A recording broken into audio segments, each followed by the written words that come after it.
नमस्कार दोस्तों, 18 अगस्त 2020 के the Hindu current affairs discussion में आपका स्वागत है। द हिंदू की सारी न्यूज आज हम लोग इस डिस्कशन में डिस्कस करेंगे।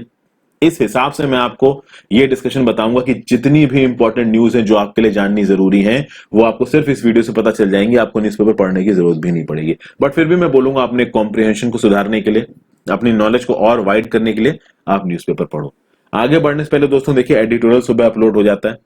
अब कुछ स्टूडेंट्स ने ये मैसेज करके बताया, कमेंट करके बताया कि सर आप एक काम करो, एडिटोरियल और करंट अफेयर्स को एक कर दो। इसमें प्रेपरेशन में एक छोटा सा फ्लॉ मुझे नजर आएगा। देखिए, जब भी आप एडिटोरियल्स की बात करते हो, एडिटोरियल सिर्फ आपको गवर्नमेंट की पॉलिसी के बारे में नहीं बताता है। एडिटोरियल आपकी मदद करता है एक पर्सपेक्टिव को बिल्ड करने की, एक थॉट प्रोसेस को बिल्ड करने के लिए कि अगर कोई पॉलिसी इंप्लीमेंट करती है सरकार तो उसके रेपरकशंस क्या होंगे, उसके रेमिफिकेशंस क्या होंगे, उसके कंसीक्वेंसेस क्या होंगे, उसके इफेक्ट्स क्या होंगे। वहीं पे करंट अफेयर्स आपको यह बताता है कि एक्चुअली में दुनिया भर में हो क्या रहा है, उसके इफेक्ट्स को नहीं बताता है करंट अफेयर्स। तो आप मुझे नीचे कमेंट सेक्शन में बताओ, अगर मेजॉरिटी ऑफ द लोग ये बोलेंगे कि नहीं सर करंट अफेयर्स और एडिटोरियल की एक वीडियो, तो मैं एक कर दूं, लेकिन उसमें फिर कंटेंट कम हो जाएगा। तो आप मुझे नीचे बताइए, मैं उस हिसाब से एक्ट करूंगा। आगे बढ़ने से पहले दोस्तों इंस्टाग्राम पे फॉलो कर सकते हैं और वहां पे आप मुझसे जुड़ के अपने डाउट्स क्लैरिफाई कर सकते हैं। साथ साथ वीडियोस की नोटिफिकेशन नहीं आ रही तो नीचे टेलीग्राम चैनल का लिंक दे रखा है, आप वहां से भी जाके टेलीग्राम चैनल ज्वाइन करके वीडियो की नोटिफिकेशन आपको वहां मिल जाएंगे। सबसे पहले इंपॉर्टेंट चीज, Supreme Court to study context of charges against जजेस। इसके बारे में मैं आपको बहुत कुछ बता चुका हूं, लेकिन यहां पे कुछ बैकग्राउंड को देखेंगे। सुप्रीम कोर्ट ने यह डिसाइड किया है कि भाई अब हम उन सरकमस्टांसेस को स्टडी करेंगे जिन सरकमस्टांसेस के अंदर जुडिशरी के अगेंस्ट करप्शन के इल्जाम लगाए जा सकते हैं। यहां पे एक हिस्टोरिकल जजमेंट को भी लेके आया गया है, या फिर हिस्टोरिकल केस कह लीजिए। फॉर एग्जाम्पल, आपने जस्टिस वी रामास्वामी का नाम सुना होगा। ये जस्टिस वी रामास्वामी एक सुप्रीम कोर्ट के जज थे। अब जस्टिस वी रामास्वामी जी के साथ क्या हुआ, अभी मैं आपको पूरा एक केस बताता हूं। जजेस की अगर इंक्वायरी करनी है तो जजेस की इंक्वायरी के लिए क्या है, जजेस इंक्वायरी एक्ट ऑफ 1868। अब देखिए, जजेस इंक्वायरी एक्ट ऑफ 1968 और जो भी अभी तक हमारे पास जितने भी स्टैट्यूट्स हैं, जितने भी सुप्रीम कोर्ट के जजमेंट्स हैं, उसके हिसाब से अगर हम ये पता करें कि एक जज के अगेंस्ट में, एक सुप्रीम कोर्ट के जज या एक हाई कोर्ट के अगेंस्ट के जज में इंक्वायरी प्रोसेस कैसा होगा, तो उस इंक्वायरी प्रोसेस में केवल tight and limited circle of high judicial functionaries और पार्लियामेंटेरियंस ही आते हैं। यानी कि एक जज की इंक्वायरी में, खासकर हायर जुडिशियल, सुप्रीम कोर्ट और हाई कोर्ट की जज की इंक्वायरी में जो हायर लेवल की जुडिशियल और पार्लियामेंटेरियंस है वही इन्वॉल्व होते हैं। जैसे कि फॉर एग्जांपल वीरस्वामी रामास्वामी, ये सुप्रीम कोर्ट ऑफ इंडिया के जज थे।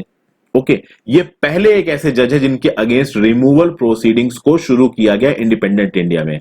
हालांकि किसी भी जज का आज तक इंपीचमेंट नहीं हुआ, किसी भी जज को पार्लियामेंट में इंपीचमेंट प्रोसेस पास करा के अब तक हटाया नहीं गया। क्या हुआ था रामस्वामी जी के केस में, 1900 में एक स्कैंडल निकला और स्कैंडल में यह रिपोर्ट किया गया कि जब मिस्टर रामस्वामी चीफ जस्टिस थे पंजाब एंड हरियाणा कोर्ट के, तो उन्होंने अपने घर को बनवाने में काफी सारा पैसा खत्म किया था। तो उसके ऊपर डिबेट चली, करप्शन के चार्जेस लगाए गए वीर रामस्वामी जी के अगेंस्ट में। और फाइनली जब पार्लियामेंट पहुंचा ये मैटर, तो आपको लोकसभा राज्यसभा दोनों में इंपीच करना है, तो लोकसभा में डिबेट हुई और फिर वोटिंग हुई 10 मई 1993 को। 401 मेंबर्स प्रेजेंट थे लोकसभा में उस दिन। 196 वोट्स आए इंपीचमेंट के फेवर में, इंपीचमेंट के अगेंस्ट में एक भी वोट नहीं आया। और रूलिंग कांग्रेस के जो 205 मेंबर्स थे उन्होंने अपना वोट डाला ही नहीं। और आपको पता है कि 2/3 मेजॉरिटी चाहिए, एब्सोल्यूट मेजॉरिटी चाहिए टोटल मेंबरशिप की मिस्टर रामास्वामी को हटाने के लिए, तो एब्सोल्यूट मेजॉरिटी मिली नहीं और जस्टिस वी रामास्वामी को हटाया नहीं गया। अगर जो कांग्रेस के एमपीज थे वो इंपीचमेंट के फेवर में अगर वोट कर देते तो ये पहले ऐसे जज होते हैं इंडिया के जिनको इंपीचमेंट के थ्रू हटाया जाता। इनके ऊपर करप्शन का चार्ज लगा था। रिसेंटली क्या हुआ है कि प्रशांत भूषण जी ने करप्शन का चार्ज लगाया है। इसके ऊपर भाई जो पहले के जजेस हैं, देखिए यहां पे 2 केसेस चल रहे हैं। यहां पे जो सुप्रीम कोर्ट ने कंटेम्प्ट की प्रोसीडिंग्स चालू की है ना प्रशांत भूषण जी के अगेंस्ट में, वो अभी जो 2 ट्वीट्स की उन पे भी चालू की गई और एक 2009 का कंटेम्प्ट केस है उस पे भी चालू की है। उस 2009 वाले केस में प्रशांत भूषण जी ने करप्ट बोला था सुप्रीम कोर्ट के जजेस को। तो यहां पे अब सुप्रीम कोर्ट एक प्रोसीजर को अडॉप्ट करने की बात कह रहा है। सुप्रीम कोर्ट ये इस बात पे सुनवाई कर रहा है कि भाई अगर जजेस को निकालना है, जजेस को इम्पीच करना है या फिर जजेस के ऊपर करप्शन के चार्जेस लगाने हैं, तो करप्शन के चार्जेस लगाने का प्रोसीजर क्या होगा, इसके बारे में बातचीत हो रही है। हालांकि ये जो आप कंटेम्प्ट प्रोसीडिंग्स चल रही है प्रशांत भूषण जी के अगेंस्ट, इसके चलते सुप्रीम कोर्ट की बहुत निंदा हो रही है। इनफैक्ट सुप्रीम कोर्ट के जो पुराने जजेस हैं उन्होंने तक ने इस कोर्ट प्रोसीडिंग की निंदा की है। सबका यही बोलना है कि भाई देखिए, अगर जुडिशरी इतना भी क्रिटिसिज्म अपने अगेंस्ट नहीं रखेगा तो उसकी जो इमेज है ना पब्लिक की नजरों में, वो इमेज गिरेगी। जनरल स्टडीज पेपर 2 में जुडिशरी की फंक्शनिंग आती है, वहां पे आपको ये न्यूज काम आएगी। आगे चलते हैं एक और हेडलाइन से। Facebook India public policy chief files complaint over threats. यहां पे क्या है, साइबर सिक्योरिटी से रिलेटेड एक इंपॉर्टेंट टॉपिक है।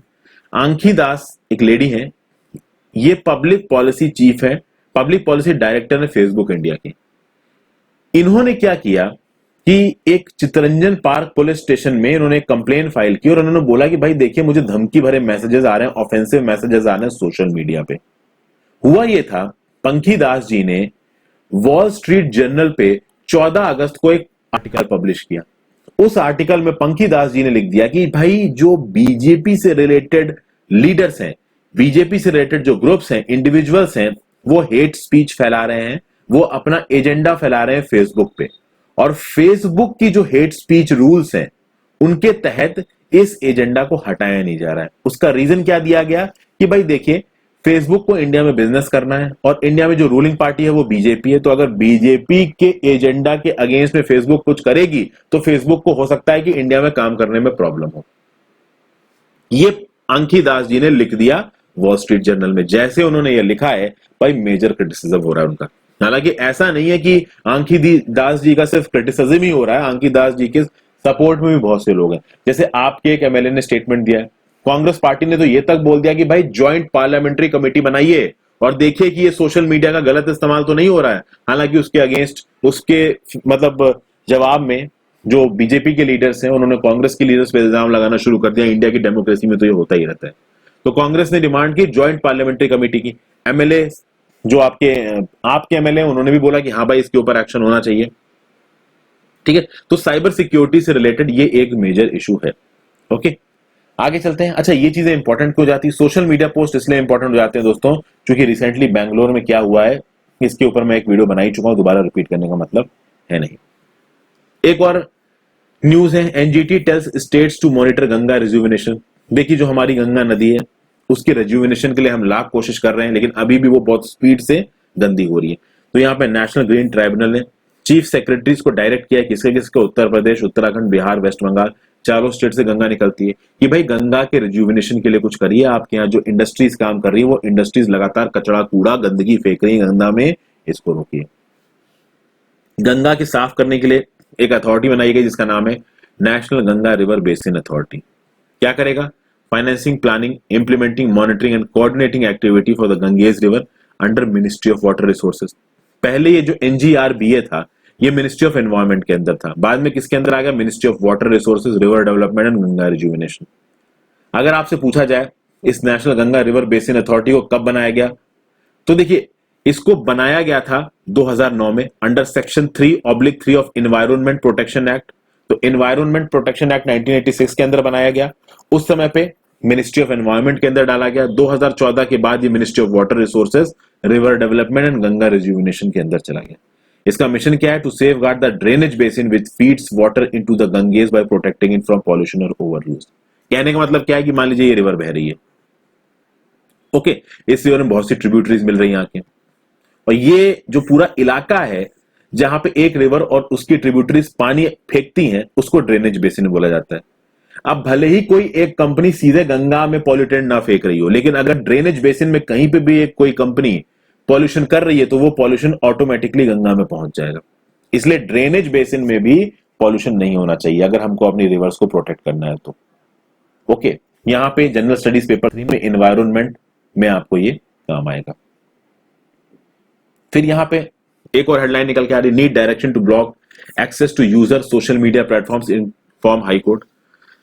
देखिए, ये जो पॉलिटिकल पार्टी है ऑल इंडिया मजलिसी इत्तेहादुल मुस्लिमीन, इसके एक सपोर्टर है अबू फैजल। अबू फैजल ने एक वीडियो रिकॉर्ड की और उस वीडियो में उन्होंने पता है क्या बोला कि ये जो कोरोना वायरस है इसके बीच में ये जो डॉक्टर्स हैं वो नॉन मुस्लिम एक्टिविटी कर रहे हैं, वो मुस्लिम वुमेन से कह रही हैं कि किसी भी तरीके के इंजेक्शंस मत लीजिए, अगर आप इंजेक्शंस लोगे तो आप स्टेराइल हो जाओगे, स्टेराइल हो जाओगे तो आप बच्चे पैदा नहीं कर पाओगे, आप बच्चे नहीं पैदा कर पाओगे तो जो मुस्लिमों की आबादी है वो कम हो जाएगी। मतलब इस कोरोना वायरस के बीच में मुस्लिमों को आबादी को रोकने के लिए एक एजेंडा चला रही है सरकार। इस तरीके की चीजें मिस्टर फैजल बोलते हुए नजर आए हैं। उसके बाद अबू फैजल ने क्या बोला है कि भाई जो नॉन मुस्लिम डॉक्टर्स हैं उनको जो इंजेक्शन वो आपको लगाने आ रहे हैं उनको वो इंजेक्शन लगा दो, ठीक है ना, उनको दूर रखो अपने आप से, उनकी मेडिकेशन मत लो। इस तरीके की बातें देखिए ये AIMIM के जो सपोर्टर्स हैं वो फैला रहे हैं। तो उसके बाद हुआ क्या कि भैया बॉम्बे हाई कोर्ट को जो सोशल मीडिया प्लेटफॉर्म से जिन पे ये वीडियो वायरल हो रही हैं, सोशल मीडिया प्लेटफॉर्म्स ने बॉम्बे हाई कोर्ट को रिपोर्ट दी है और वो ये बोला है कि देखिए अगर सेंट्रल गवर्नमेंट या फिर हाई कोर्ट हमें एक ऑर्डर इशू करती है जिस ऑर्डर में ये बोला जाए कि हाँ भाई इस यूजर को आप ब्लॉक कर दो, तो हम इस यूजर को ब्लॉक कर देंगे। तो यहां पे भी सोशल मीडिया प्लेटफॉर्म्स का गलत तरीके से प्रयोग किया जा रहा है। एक तरीके से आप कह सकते हो इंटरनल सिक्योरिटी को डिस्टर्ब करने के लिए सोशल मीडिया प्लेटफॉर्म्स का प्रयोग किया जा रहा है। कौन से पेपर में आपको काम आएगा? जनरल स्टडी पेपर 3 में इंटरनल सिक्योरिटी की बात होती है वहां पे। ये जो स्पेसिफिक न्यूज है ये जनरल स्टडीज पेपर 2 में भी आपको काम आएगी। कम्युनलिज्म, रीजनलिज्म एंड सेक्युलरिज्म, इसके अंदर भी ये चीज आपको काम आएगी। फॉरेन पॉलिसी की बात की जाए, Lukashenko offers to hold referendum. Belarus के लीडर हैं ये, इसको मैंने एडिटोरियल में कवर किया। बेलारूस की लोकेशन देखिए, यहां आपको नजर आ रहा है बेलारूस, इसकी राजधानी है मिंस्क। ईस्ट साइड पे आपको रशिया नजर आ रहा है, नॉर्दर्न साइड पे लाटविया, लिथुआनिया, वेस्टर्न साइड पे पोलैंड, साउदर्न साइड पे यूक्रेन। ये है बेलारूस की लोकेशन। इनके अगेंस्ट में जो अपोजिशन लीडर थी स्वतलाना, इनके बारे में मैंने पहले आपको बताया था। अभी अभी रिसेंटली यहाँ पे इलेक्शंस हुए और यहाँ के इलेक्शन कमीशन ने डिक्लेयर किया कि अलेक्जेंडर ल्यूकाशेंको जीत गए हैं। हालांकि ये इल्जाम लगाए गए कि इस इलेक्शन में रिगिंग हुई है, प्रॉपर तरीके से इलेक्शन कराए नहीं गए हैं। और जब इसके ऊपर री इलेक्शन कराने की बात की जाए तो अलेक्जेंडर ल्यूकाशेंको ने पुलिस मेजर्स को अप्लाई कर दिया, री इलेक्शन के लिए मना कर दिया। उसके बाद पूरे देश भर में बवाल फैल गया, मास प्रोटेस्ट हुए पूरे देश भर में। किसके अगेंस्ट में? Triggered by an election widely believed to be have been rigged in favour of the incumbent long time leader Alexander Lukashenko. Okay, जो मिस्टर स्वेतलाना है जो अलेक्जेंडर लुकाशेंको के अगेंस्ट खड़ी थी, उनके हस्बैंड पहले इलेक्शन में खड़े थे बट उनको किसी तरीके से रोक दिया अलेक्जेंडर ने, तो फिर स्वेतलाना खड़ी हुई इलेक्शन में। क्योंकि 1 लाख से ज्यादा लोग सेंट्रल मिंस्क में इकट्ठा हो गए। 16 अगस्त को लुकाशेंको की हालत खराब हो गई, वायलेंट क्लैशेस हुए और जब पुलिस ब्रुटैलिटी हुई, एक समय के बाद जब अलेक्जेंडर लुकाशेंको को यह समझ में आया कि भैया ये तो बवाल मच जाएगा, तब उन्होंने बोला कि ठीक है भाई, मैं पावर हैंड ओवर कर दूंगा, अगर नए इलेक्शंस जो होंगे उसमें मैं हार जाता हूं तो एक कॉन्स्टिट्यूशनल रेफरेंडम कराइए, नए इलेक्शंस होंगे, उसमें अगर मैं हारता हूं तो मैं पावर हैंड ओवर कर दूंगा, मैं गद्दी छोड़ दूंगा। ये बात बोली अलेक्जेंडर लुकाशेंको जी ने प्रोटेस्टर्स को शांत कराने के लिए। अब इसमें क्या होगा ये धीरे धीरे पता चलेगा। जनरल स्टडीज पेपर 1 में current events of national and international importance में ये न्यूज आपको बहुत काम आएगी। फिर एक बोल बच्चन टाइप न्यूज और आ रही है। इंडिपेंडेंस वाले दिन नेपाल के जो प्राइम मिनिस्टर थे केपी शर्मा ओली, उन्होंने प्रधानमंत्री नरेंद्र मोदी जी के साथ लगभग 15 मिनट फोन पे बात की, 74th इंडिपेंडेंस डे की बधाइयां दी। उसके बाद इंडिया नेपाल दोनों के डिप्लोमैट्स मिले और उन्होंने बातचीत करी क्रॉस बॉर्डर रेलवेज की, अरुण 3 हाइड्रो पावर प्रोजेक्ट की, पंचेश्वर मल्टीपर्पज प्रोजेक्ट की कंस्ट्रक्शन और Nepal police academy and Ramayana projects. Normal सी चीज है, इसमें कुछ बहुत इंपॉर्टेंट है नहीं। जनरल स्टडीज पेपर 2 में आपको काम आ सकता है। छोटी छोटी न्यूज देख लेते हैं। नीट जो कि एग्जाम होता है मेडिकल का, जेईई ज्वाइंट एंट्रेंस एग्जामिनेशन जो कि एग्जाम होता है इंजीनियरिंग का, इनको पोस्टपोन नहीं किया जाएगा। और ये न्यूज आई किसकी तरफ से? सुप्रीम कोर्ट की तरफ से। सुप्रीम कोर्ट ने बोला कि देखिए ये national eligibility cum entrance test और ज्वाइंट एंट्रेंस एग्जामिनेशन ये दोनों पोस्टपोन नहीं किए जाएंगे। सुप्रीम कोर्ट का लॉजिक क्या है कि भाई देखिए एजुकेशन को खुलना चाहिए। आप देख रहे हो कि सुप्रीम कोर्ट खुला हुआ है, जब सुप्रीम कोर्ट ओपन हो रहा है, काम हो रहा है, तो आप ये कैसे कह सकते हो कि हम अपने एग्जाम्स को पोस्टपोन कर दें? ये जो आपका कोविड-19 आया ये हो सकता है लंबे समय तक चले। जस्टिस अरुण मिश्रा इस बेंच को हेड कर रहे थे। जस्टिस अरुण मिश्रा जी ने बोला कि आप इस कोविड-19 की वजह से बच्चों के फ्यूचर के साथ खिलवाड़ कर रहे हो, उनके एग्जाम्स नहीं होंगे तो ऑब्वियस ही बात है चीजें 1-1.5 साल के लिए टल जाएंगी और क्या गारंटी कि अगले साल कोविड-19 चला जाएगा। वहीं पे जो पेटिशनर्स थे, उन पेटिशनर्स ने ये लॉजिक दिया था कि प्रधानमंत्री मोदी जी ने बोला है कि वैक्सीन बन रही है, तो हम वैक्सीन बनने का इंतजार कर लेते, जब वैक्सीन बन जाएगी, लोग इम्यून हो जाएंगे, तब हम लोग एनईटी या जेई का एग्जाम कराएंगे। बट यहाँ पे एनईटी जेई का एग्जाम कराने से मना कर दिया सुप्रीम कोर्ट ने। सुप्रीम कोर्ट ने बोला कि जो भी ऑर्गेनाइजर्स होंगे नीट के, जेई के, वो पूरा ध्यान रखेंगे एग्जाम को कंडक्ट कराते वक्त। फिर आगे जो बैंगलोर में राइट्स हुए थे, वहां पे कर्नाटका गवर्नमेंट का स्टांस निकल के आ रहा है, जो भी एक्यूज्ड हैं राइट्स के लिए, उनसे डैमेज ऑफ प्रॉपर्टी का कंपनसेशन लिया जाएगा। यहां पे भैया अनलॉफुल एक्टिविटीज प्रिवेंशन एक्ट 1967 को इन्वोक कर दिया गया। स्टेट गवर्नमेंट ने बोला है जो भी कल्प्रिट पाए जाते हैं, जिन्होंने पब्लिक प्रॉपर्टी को तोड़ा है, उनसे उस चीज का खामियाजा भी भरवाया जा सकता है, उस चीज का कंपनसेशन भी भरवाया जा सकता है। यहां पे एक कमिटी है, ये कमिटी को लीड कौन कर रहा था? अरविंद लिंबावली जी। अरविंद लिंबावली जी कमेटी ने क्या बोला है कि भैया नेशनल इन्वेस्टिगेशन एजेंसी की यहां पे इन्वेस्टिगेशन होनी चाहिए। साफ साफ इनका कहना है कि social democratic party of India involve थी, और ये बोला जा रहा है कि पॉपुलर फ्रंट ऑफ इंडिया और social democratic party of India, इस तरीके के जो ऑर्गेनाइजेशन है, इनको ब्लॉक करना चाहिए, इनको बैन करना चाहिए इंडिया में। बीजेपी का यही बोलना है, स्टेट गवर्नमेंट का भी यही बोलना है। सेंट्रल गवर्नमेंट क्या बोलेगी ये तो अभी कुछ दिनों में पता चलेगा। फिर एक और इंपॉर्टेंट न्यूज निकल के आ रही है, दोस्तों, नेशनल ह्यूमन राइट्स कमीशन को लेके। वैसे तो देखिए न्यूज बहुत छोटी सी न्यूज है, बट छोटी तो नहीं बोलूंगा मैं, बट इस तरीके की न्यूज़ों को एग्जाम्स पर्सपेक्टिव में देखा नहीं जाता है। बट यहाँ पे नेशनल ह्यूमन राइट्स कमीशन का एक रिवीजन करना है हमको। उत्तर प्रदेश के डायरेक्टर जनरल ऑफ पुलिस को नेशनल ह्यूमन राइट्स कमीशन ने एक नोटिस इशू किया है कि एक इंस्पेक्टर के पास एक लड़की गई मॉलेस्टेशन के चार्जेस को लेकर, और उसके बदले में उस इंस्पेक्टर ने क्या बोला कि तुम डांस करो।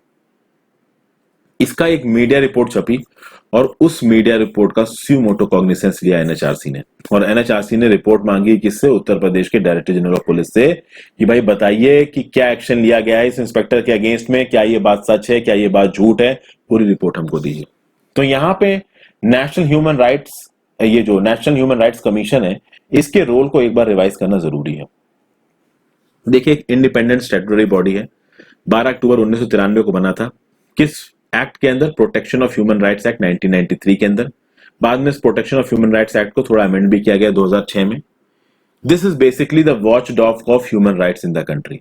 यहाँ पे rights related to life, liberty, equality and dignity of the individual को मेंटेन करना, को इंश्योर करना काम है एनएचआरसी का, क्योंकि ये लाइफ, लिबर्टी, इक्वलिटी और डिग्निटी ये हमारे कॉन्स्टिट्यूशन के बेसिक प्रिंसिपल्स हैं, और ये बेसिक प्रिंसिपल्स इंटरनेशनल कोवेनेंट्स में भी है। फॉर एग्जाम्पल कि भैया जो पेरिस प्रिंसिपल्स अडॉप्ट किए गए थे ह्यूमन राइट्स के लिए अक्टूबर 1991 में, और इन पेरिस प्रिंसिपल्स को एंडोर्स भी किया था general assembly of the United Nations ने 20 दिसंबर 1993 में, इन दोनों के हिसाब से ये एनएचआरसी बना हुआ है।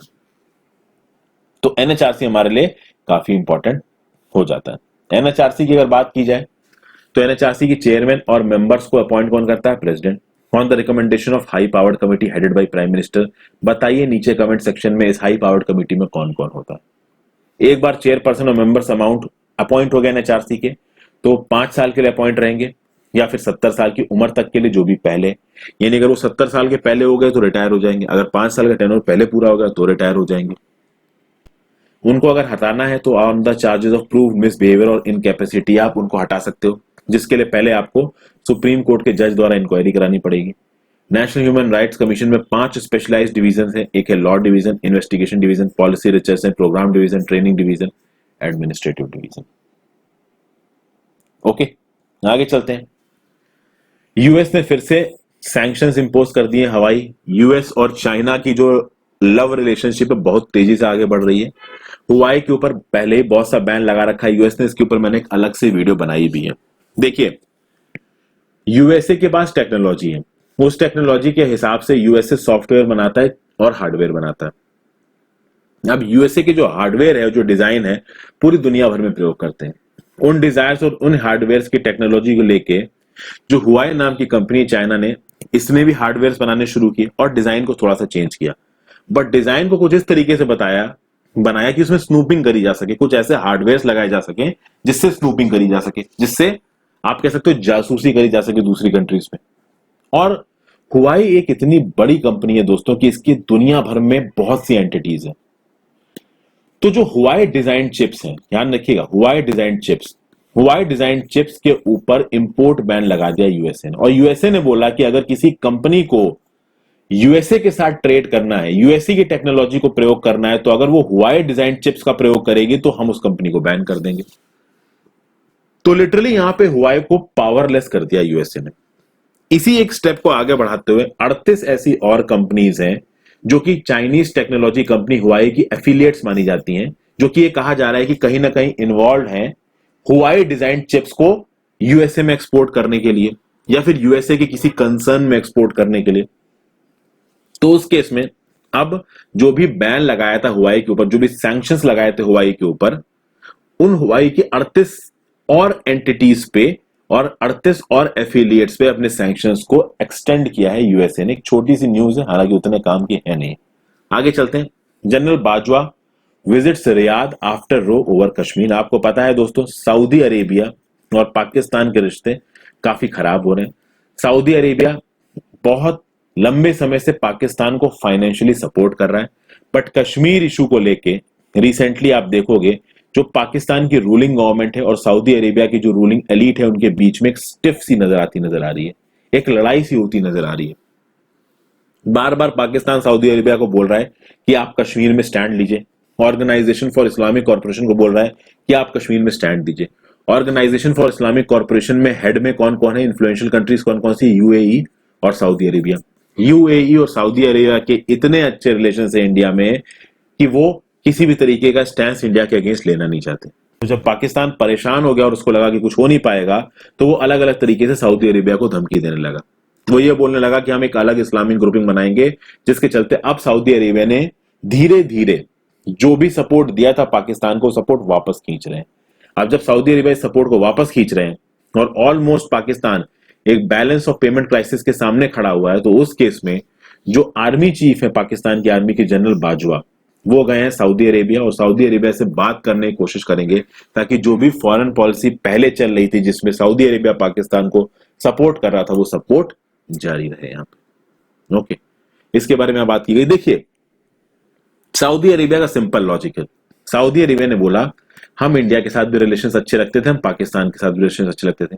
जब हम पाकिस्तान की मदद करते थे तो इंडिया किसी भी तरीके का ऑब्जेक्शन रेज नहीं करता था। लेकिन अब अगर सऊदी अरेबिया के रिलेशंस इंडिया के साथ अच्छे हैं और इंडिया के इंटरनल मैटर्स में सऊदी अरेबिया इंटरफेयर नहीं करना चाहता है, तो पाकिस्तान जबरदस्ती के बीच में इंटरफेरेंस क्यों कर रहा है? और ये लॉजिक बिल्कुल परफेक्ट लॉजिक है। ओके दोस्तों, तो ये था पूरा आज का डिस्कशन।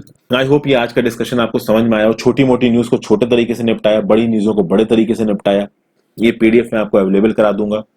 मुझे जरूर बताइए अपने व्यूज कि आपको वीडियोस कैसी लग रही हैं। अच्छी लग रही होंगी तो ही बनाऊंगा, नहीं तो बिना बात या गला फाड़ने का क्या ही मतलब है। Thank you for watching. बिना लाइक किए और बिना शेयर किए मत जाइएगा। Good bye.